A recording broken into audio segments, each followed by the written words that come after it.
They're going to... Right now, they don't need to because equities are all-time high. Could Europeans do it? They don't need to because most of the pension system is in bonds. So the European society is bondholders. The US are equity holders. Equities are at all-time highs. The real reason to buy equities is you don't want to default on the pension obligations of the baby boomer generation, which is 76 million people.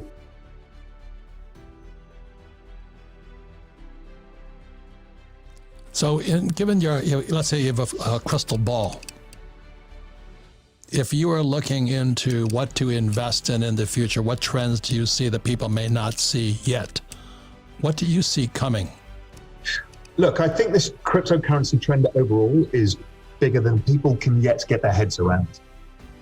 It's currently, the whole space is about a $1 trillion asset. My guess is we'll be talking about a $20 trillion asset plus in the next 10 years. So, okay, we don't get many of those opportunities. The other long forgotten one is emerging markets, because the US has dominated so much this last cycle that nobody invests in emerging markets anymore. Can you name an emerging market so people know which? India, right? There's ETFs trade on India. India has a phenomenal demographic, high savings rate, low debts. It's completely the opposite of the US or Europe in terms of how it looks structurally. The probability of making money in India over the next 10 years, extremely high. And you know, if you look at the relative valuation of emerging markets, they're very cheap. So people have forgotten about these things, but my guess, if we come back in 5 years' time and have this conversation, everyone's going to be talking about the bets that they've got in India and some of these other big emerging market countries. And then what about China? What's happening there with the... China's more complicated. So A, it's got an aging population. B, it's got massive debt.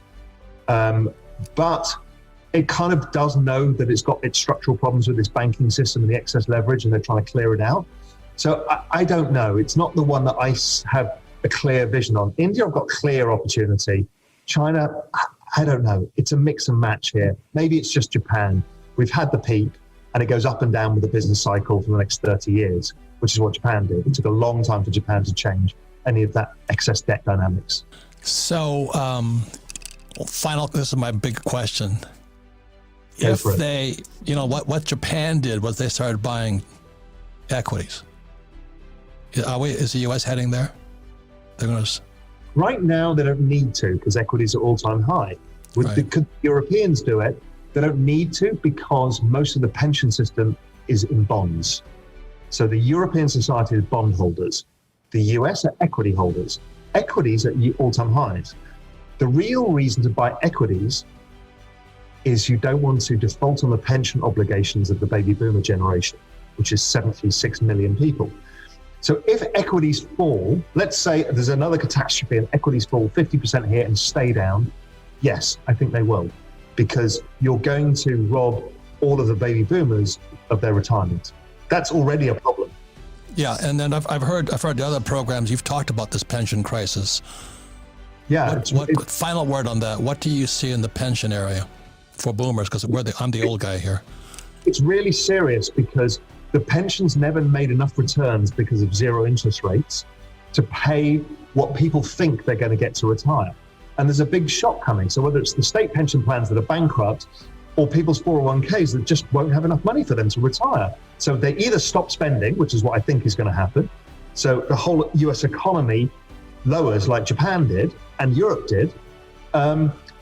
Or we end up with a pension crisis as everybody has to sell out of their equities at the same time, so they've got money to spend on their bills as they retire. I worry about, and many people talk about this, the expected future returns from the stock market is negative. The expected future returns from the bond market is negative, and the credit market is negative. So that leaves you with potentially real estate if you find the right bets, and it probably leaves you with emerging markets, which are positive, and cryptocurrency.